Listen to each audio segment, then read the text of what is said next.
After being reborn, I no longer stood in the way of any contact between Evelyn and her childhood sweetheart.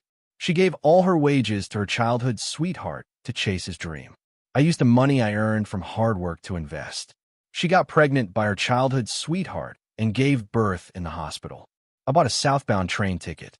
Later, she said that if I agreed to adopt the child she had with her childhood sweetheart, she would agree to marry me. Too bad, with memories from my previous life, I had already secured my first pot of gold. This time around, I chose to let them be and to prosper alone. Chapter 1. Vic, you've always performed well at our factory, but the factory's profits are down this year. As a longtime employee, I'm sure you can understand, right? Hearing those familiar words, I felt dizzy for a moment. 1 second before, I had been lying alone on a hospital bed, suffering and waiting sadly for death. But at this moment, I was back 30 years.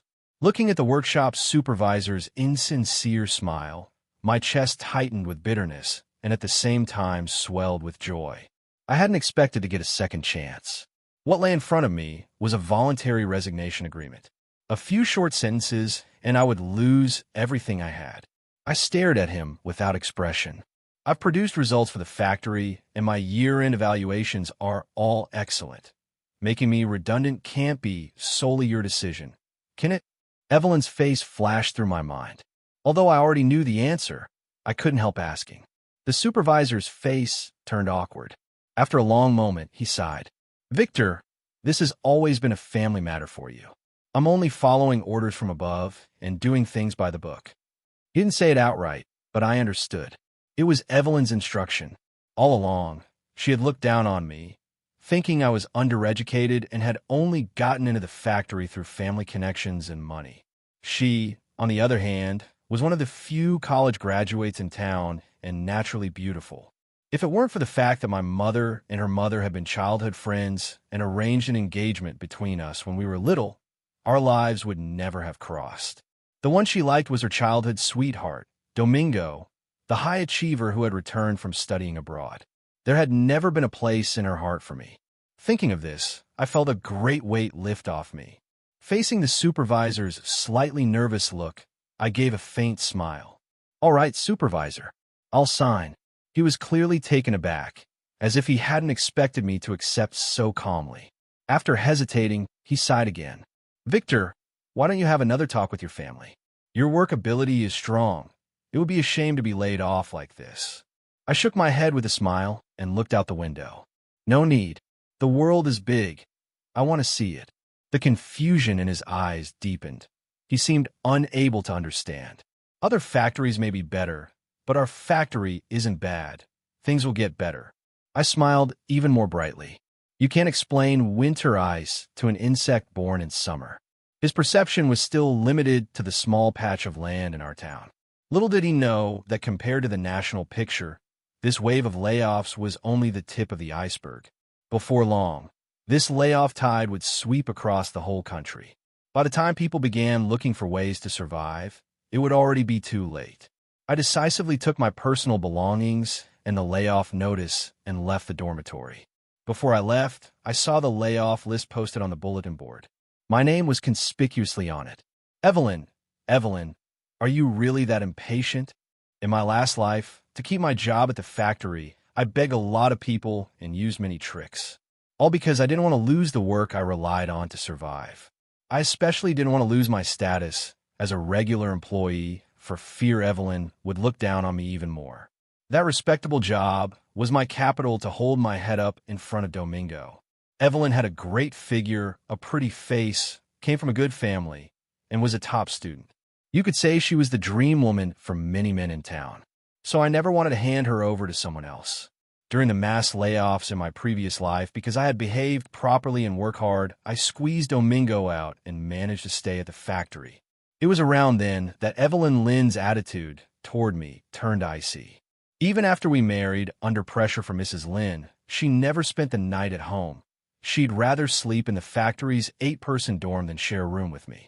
The sad truth was that even after years of marriage, Evelyn and I never had any intimacy. We hardly even saw each other except in hurried glimpses during factory meetings. Then things changed when she went on a 2-year business trip, and returned with a 2-year-old boy she said she'd adopted. Because Evelyn and I had no children of our own, I didn't resist the boy much. I treated him like my own son and poured all my care into him. Whatever he wanted, I bit my teeth and provided. But he never wanted to get close to me. What he looked forward to most after school was going to see Evelyn. I always thought it was natural for a child to prefer his mother. I had no idea, until the end of my life, what the truth was. For the past 30 years, my nominal wife had long ago become pregnant with another man's child. All those years, her business trips were actually spent with Domingo. Especially after Domingo was laid off, he happened to catch the wave of the reform and opening up. Evelyn, to keep him focused, naturally took on the role of housewife. But I never expected she would entrust the child to me. While I got up at dawn and worked late caring for their child, they traveled the country together. They left footprints at nearly every famous scenic spot. My life, meanwhile, followed the dull line between factory and home. Even in Mrs. Lynn's old age, it was me who looked after her. When I finally learned the truth, I couldn't bear the blow and fell ill. At that moment, I understood a phrase: there is no greater sorrow than a heart that has died. I had thought that even if Evelyn treated me coldly, at least I was still her husband. So I was willing to be a stay-at-home husband for her. I believed that if I were sincere enough, she would eventually notice my goodness. Even when people pitted me, gossiped about me, and mocked me, I had no regrets. Everyone said I didn't live like a man. Some even used me as a warning. A useless man who can't control his wife ends up like this. I never paid those words much mind. But lying alone on my sickbed, barely clinging to life, I regretted it. Evelyn came to the hospital with the child I had raised, the boy I had changed diapers for and fed with my own hands. She wasn't there to visit me out of care. As his wife, she had a duty to bury me after I died.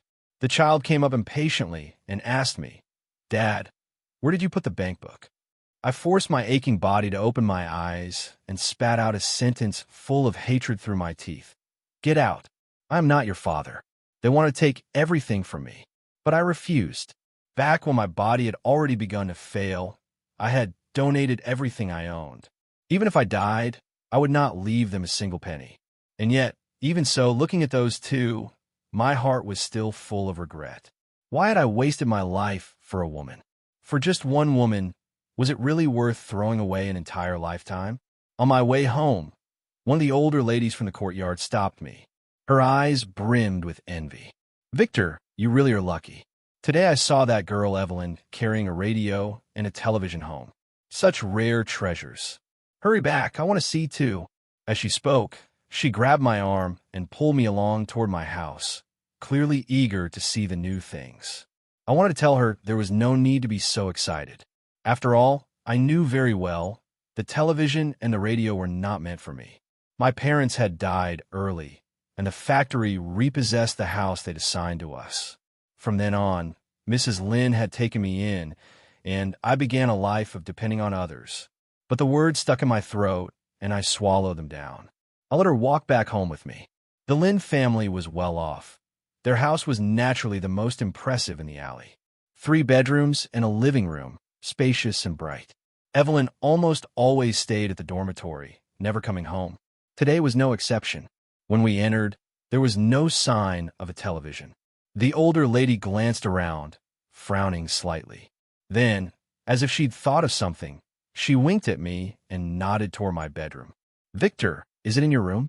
Before I could answer, an excited voice from next door cleared her doubts. "Evelyn, you're so good to me. With a television, I can teach you English now." At that sound, the older lady's eyes bulged. With fury, she dragged me along and kicked open the neighbor's door. That was the first time since my rebirth that I saw Evelyn. She was holding a handkerchief, gently wiping the sweat from Domingo's forehead, her face soft with tenderness. When he saw me standing in the doorway, Domingo's eyes flashed with smugness. He raised a hand casually to greet me. "Victor, you're back. Perfect timing. Evelyn just gave me a television. Tonight, I'll cook myself to show my thanks. Come try my food too." Domingo was strikingly handsome, tall, dashing, his eyes bright like stars. He wore a shirt and suit, rare in that era. The shirt collar was slightly open, revealing firm muscles. I turned my gaze to Evelyn. Looking at her slightly rounded belly, I suddenly realized how foolish my former self had been. Such an obvious pregnancy, and I had thought she'd only gained weight. Before I could speak, the older lady burst out, pointing at the television with biting sarcasm. Well, I thought such an expensive thing was meant for Evelyn's fiancé. So it's you, pretty boy, barging in. At her words, Evelyn's fine brows knit slightly. Him? Someone who didn't even graduate high school. How could he even understand a television? Domingo is preparing for graduate school now, and he tutors me in English. Of course, he needs the television more. Domingo lowered his head to meet her gaze, the love in his eyes undisguised. The older woman sensed something and opened her mouth, then, thinking better of it, turned to me with a look urging me to speak. I glanced at the television. With memories from my previous life, I naturally didn't crave such things. But why should I let that pretty boy have it for free? I gave a faint smile. Isn't he supposed to be an overseas returned elite? Why is he even taking postgraduate exams? If my education is low, shouldn't I be the one needing to study more? A guilty look flashed across Evelyn's face. Obviously, she knew it was her pressure that had led to my being laid off. I needed learning opportunities more than Domingo did. But she hedged. Don't worry about it now. Wait until next month's paycheck and buy one yourself. Okay? What about the coupons? I shot back. You need coupons to buy electronics, right? Evelyn fell silent. In this era, TV coupons were worth more than money. They were only issued to the factory's regular employees. Under the older woman's scrutinizing stare, Evelyn still couldn't bring herself to look pleased. She turned to Domingo. Domingo, your television. Let me see if I can get you one later, all right? The smile vanished from Domingo's face. He unplugged the TV himself and dragged it to the yard, his expression sour. If Victor doesn't want the gift, then I won't bother wasting money on you anymore. With that, he slammed the door shut. After he left, Evelyn's face was terrifyingly ugly. Are you satisfied now? We're fighting over a TV. When did you get so petty? I ignored her and quickly turned on the set, flicking to the state news broadcast. That channel was full of future business opportunities. Seeing me pay no attention, Evelyn grew angrier and stood up to block the screen.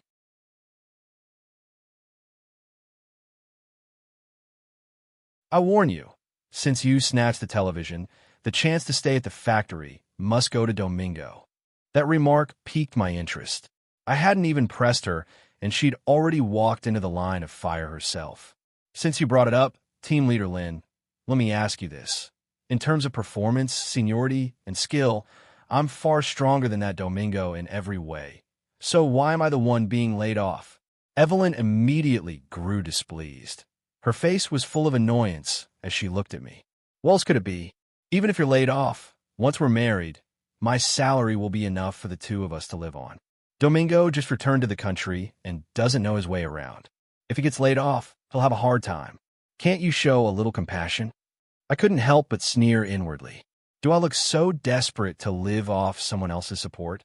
Clearly, I had the ability to live a good life on my own. Yet she'd unilaterally arranged for me to lose my job and insisted on supporting me with her wages. Words of argument rose to my lips, then I swallowed them back. There was no point. Receiving no response from me, Evelyn assumed I agreed, and her expression relaxed noticeably. Starting next month, I'll give you 10 yuan a month for living expenses. The rest I'll lend to Domingo. He's just returned and isn't used to domestic food. A sardonic smile flickered in my mind, though my face showed nothing. Just a few months, once he adapts, that will be it. I still didn't argue. No use saying more. She said it was a loan, but she probably never intended to be repaid. Besides, she would have to give him children, go through confinement, raise the child. The debts would only pile up. But if two people consent, that's their business, not mine. Do whatever you want, I stayed in my stance. Evelyn, rare as it was, showed me a gentle smile. If you're willing to understand, that's perfect. Domingo and I grew up in the same compound. I can't stand by while he's in trouble. I watched the TV without raising my eyelids and replied, You care so much for him. Are you saying if he wants to have a child, You be willing to help with that too? Evelyn reacted as if I'd hit a sore spot and abruptly raised her voice. What nonsense are you spouting? If you say that again, don't blame me for turning against you. The conversation ended in discord. I didn't pay it much mind. After all, I'd lost my job, and my immediate priority was to find a way to earn money. Neighbors who heard about my layoff came to offer consolation. It's fine.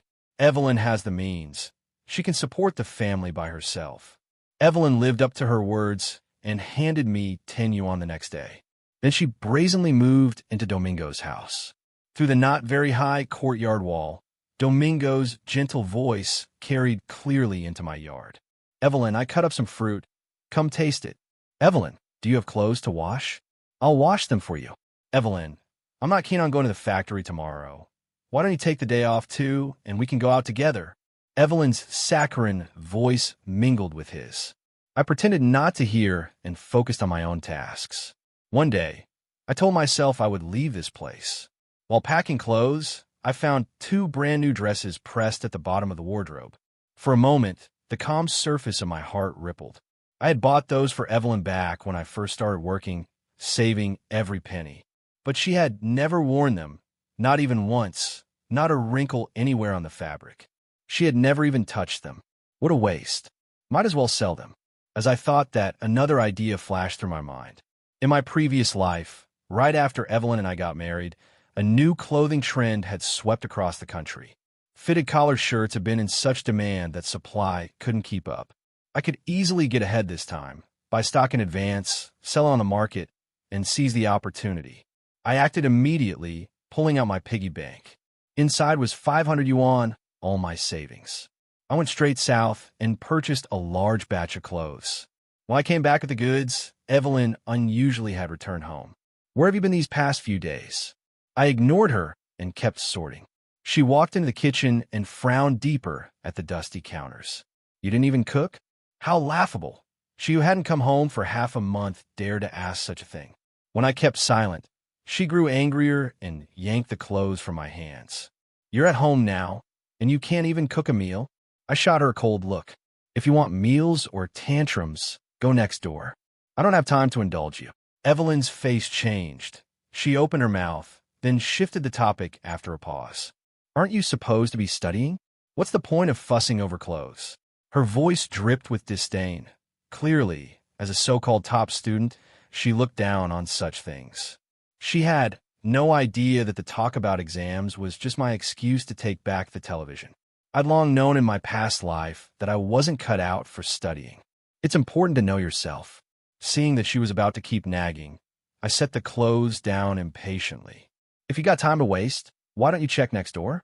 I heard clanging all afternoon. No idea what they're up to. Although the place was now quiet, Evelyn jumped up and dashed out immediately. I thought I'd finally get some peace, but to my surprise, she soon came running back. That shocked me. Usually, she couldn't wait to stay away all year, so why was she going back and forth today? The next moment, her words answered my question. My mom called. She heard you got laid off and wants us to get married quickly. I had planned to speak to Mrs. Lin in a while about calling off the engagement. I hadn't expected she'd already grown impatient. I kept silent, waiting for Evelyn's conditions. Sure enough, after hesitating a while, she lowered her voice. Could you tell Mom to delay the wedding until next year? I really don't have the time right now. I sneered inwardly. Juggling 2 men. How could she have time? But I didn't bother to expose her. I nodded. Fine. Tomorrow I'll explain it clearly to Annie Lin. At my words, Evelyn instantly relaxed, her expression easing. She even hummed a tune as she left, steps light and quick. Soon after, I heard the door next door open and close again. I drew a long breath, a cold smile tugging at my lips. Of course, I would go to Mrs. Lin, but not to postpone the wedding. To rid myself of you once and for all, Evelyn. Chapter 4. The next day, just as the sky was turning pale, I got out of bed. The labor market stalls hadn't yet been reorganized. If you went late, you'd miss out. After a simple bite to eat, I slung my bundle over my shoulder. Inside, besides the wholesale clothes, were also the dresses I had once bought for Evelyn. Before leaving, I also took with me the silver coins Mrs. Lin had given me when we got engaged. Just as I was about to step out, Evelyn returned. Shockingly, she had breakfast in her hands. Seeing me with my bundle, her brows furrowed. So early? Where are you going? I was curious too. Normally she ate breakfast with Domingo, but I couldn't be bothered. I just said I had something to do and moved to leave. She suddenly ran over and grabbed my arm. So early, what could you have to do? Eat first. Domingo made this especially. I let out a mocking laugh. Whether he put effort into it or not, what does that have to do with me? At my tone, Evelyn for once didn't get angry but sighed. I thought over. Letting you face my mother alone isn't right. After breakfast, we'll go together. I shot back without thinking. Afraid I'll change my mind at the last minute? Her pupils shrank. She didn't dare meet my eyes and muttered in defense, "No, I just don't want you to get lost. I'll take you." Over the past 2 years, I delivered food to her mother countless times. Evelyn knew this, yet she used such a clumsy excuse. Clearly, Domingo must have said something to her last night. That was why she worried I'd change my decision. The sky was brightening, and I grew anxious.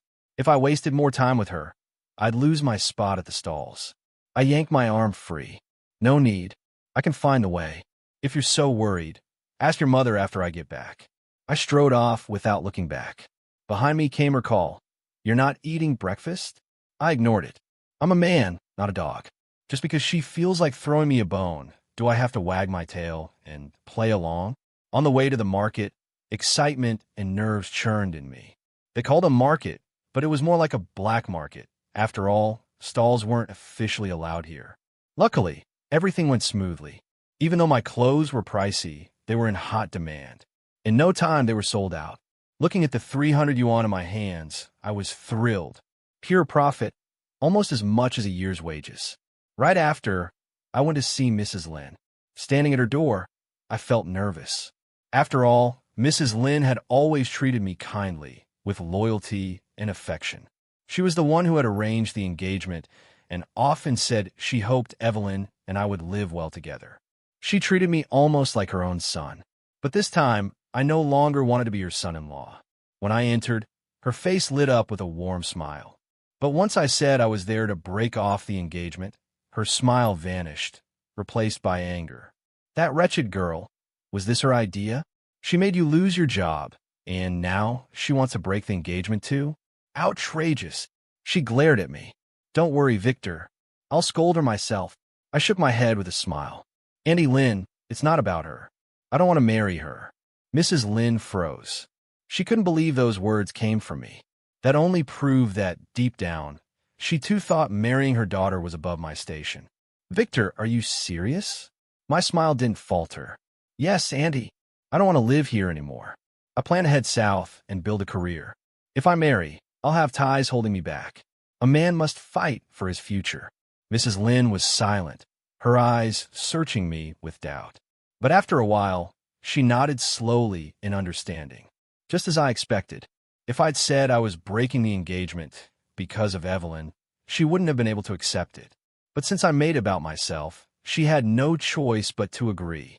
Seeing her nod, I took the silver coins from my bag and handed them back. "Auntie, I can't take these. Also, I have one request. I may need to stay in that house temporarily. But don't worry, I'll move out soon. And as for breaking the engagement, I'll tell her myself." Mrs. Lin's eyes were full of pity and guilt.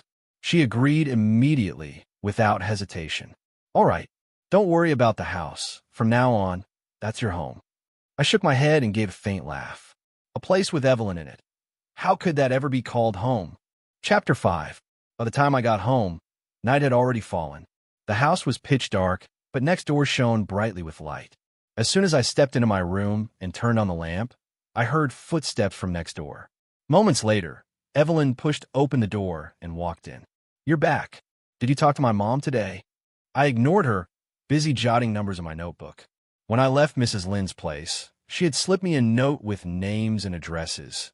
Her old classmates now working in the South who could lend me a hand. I counted my savings. If I earned just a little more, I'd be able to head south to Guangzhou. The thought filled me with excitement, the corners of my lips curling upward without my realizing. Only then did I notice Evelyn standing there. Our eyes met, and her brows furrowed. Didn't you hear me talking to you? Did you tell my mom today? Don't worry. I told her, and she agreed. My voice was calm. Evelyn stared at me for a few seconds, then her expression softened. She nodded. This time it's been hard on you. In the future, I'll make it up to you. No sooner had she spoken than the door burst open. Domingo entered without invitation. Seeing Evelyn so close to me, displeasure flashed across his face. Evelyn, why are you still here so late? Why not go home? Home. The word made me want to laugh. This was originally Evelyn's home, and yet she couldn't bring herself to stay in her own house. I'll be back soon, don't worry. Evelyn's face was full of tenderness as she walked to his side, soothing him softly before returning to sit down. Domingo took a seat, his gaze sweeping the room. When he spotted the clothes I'd bought wholesale, his eyes lit up. Victor, these clothes look nice. You bought them. Evelyn frowned beside him. Exactly. Why'd you buy so many? Got extra money lying around? I said nothing, just gathered the clothes together. But Domingo seemed to have thought of something. A smile tugged at his lips. Evelyn, I'm new here and don't know the market well. It's easy to get ripped off. Since Victor has so many clothes, why don't we ask him to give you a few? No problem. He usually does rough work. No need for him to dress well anyway. Evelyn agreed instantly, then turned and pressed me with her eyes. You won't wear them anyway. Pick out some for Domingo later. My brow furrowed. Disgust welled up inside me. I hadn't wanted to waste words with them. But since they insisted on trampling over me, I no longer bothered with courtesy. I pointed straight at the door. Take your pretty boy and get out. Chapter 6. Evelyn froze. It was the first time I had ever spoken to her in that tone. She sat there, staring blankly at me, her eyes slowly reddening as if trying to figure out whether I had been possessed. At last, it was Domingo who broke the silence. Looking aggrieved, he said, Since Victor doesn't welcome me, I'll leave first. He rose deliberately slowly and walked toward the door. But Evelyn didn't stop him. She just kept staring straight at me, as if she hadn't even heard him. At the doorway, Domingo finally couldn't take it anymore. He turned his head to look at her. Evelyn snapped back to herself, but still didn't look at him and only said offhandedly, You go ahead. Domingo's face darkened. He seemed to want to say more, but in the end, he turned and left. That left only Evelyn and me in the room. The atmosphere grew heavy and oppressive. Neither of us spoke. After a long time, Evelyn couldn't hold back. She drew in a deep breath. I really don't understand why you have to target Domingo in everything. His parents died early. He studied abroad all alone. It hasn't been easy for him. You've even been neighbors for years. Can't you show some mutual support? I let out a cold laugh. So what are you saying? That I killed his parents? Why should I yield to him in everything? Evelyn's expression turned even uglier. She glared at me, her voice ice cold. Victor, are you even a man? Can't you be more generous? I laughed and shot back. My fiancé spends every night at his house, and I'm not generous enough? Evelyn erupted, springing to her feet, her voice sharp. Don't talk nonsense. Domingo and I are clean. We've never done anything. I brushed it off with a casual tone. I didn't care to argue, nor did I need to. When there's already a child, what's the point of talking about being clean? Ridiculous. But it didn't matter to me. The conversation ended badly. Evelyn stormed out, slamming the door.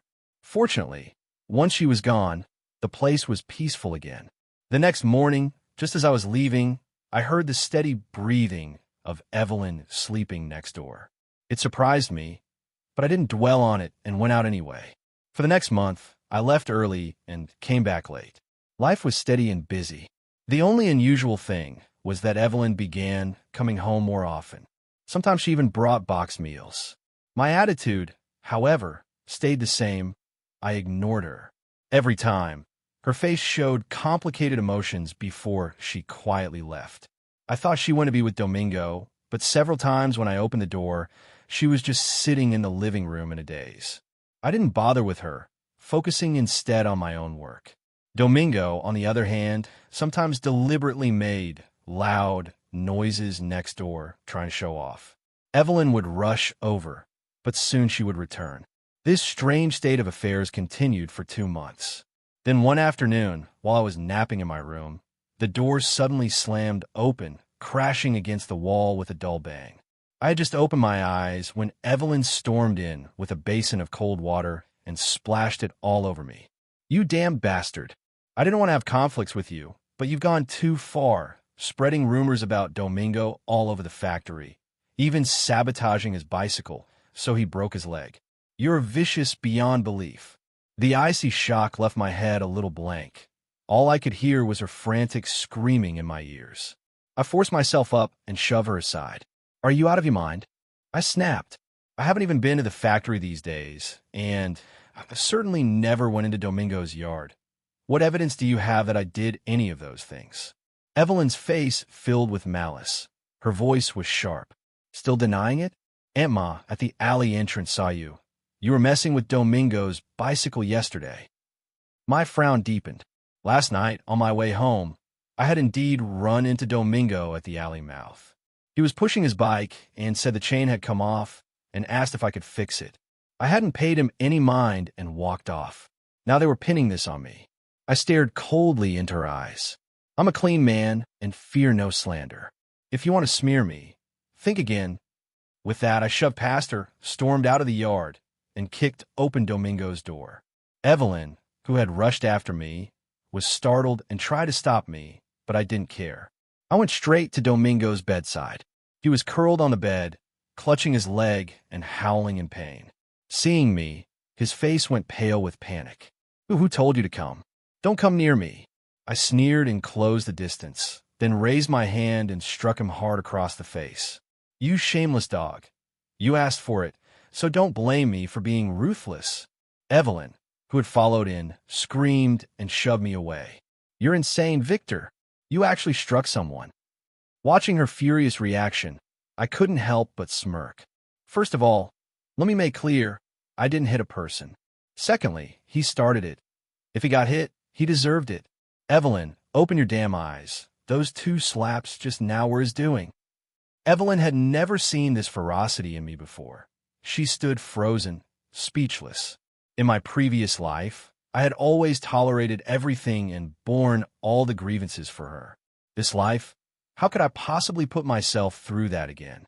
Domingo clutched his swollen cheek, cowering by the foot of the bed, too afraid to speak. Evelyn could only hold him with a face full of pity and whisper comforting words. "I'm sorry, I was late." Then she turned and yelled at me, "Hurry up and apologize to Domingo."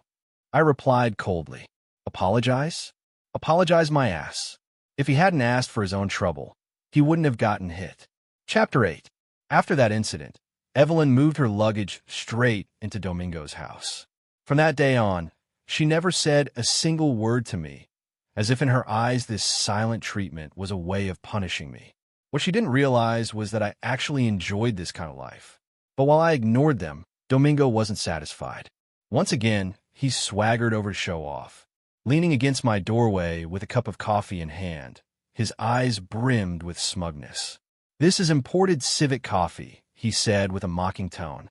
"Evelyn got it especially to make it up to me. I bet some people here have never even smelled it before, huh?" He took a delicate sip, his expression one of indulgent bliss. "You probably don't know, do you? She's carrying my child now.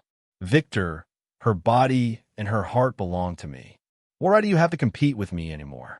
His face twisted with malice, bearing none of the so-called gentlemanly charm he once paraded. At that moment, I finally understood something. Whether in my previous life or in this one, I was never the one unworthy of Evelyn. Rather, it was a woman like her, devoid of any sense of morality, who deserved a scoundrel like him. I looked at him calmly. "I won't fight you for her. Congratulations. You've won yourself a worthless woman. My goals lay in a broader world. Before, whenever I stood before the two of them, I would inevitably feel inferior. They had better family backgrounds, higher education. So in front of Evelyn, I always wanted to prove myself. Inferior, yet arrogant.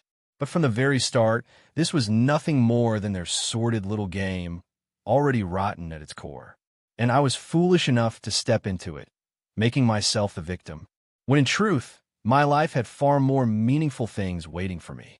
At the very least, making money. Even if life had no deeper meaning, money was enough. My composure caught Domingo off guard. He stared at me wide-eyed, utterly puzzled. What do you mean by that? I didn't bother explaining.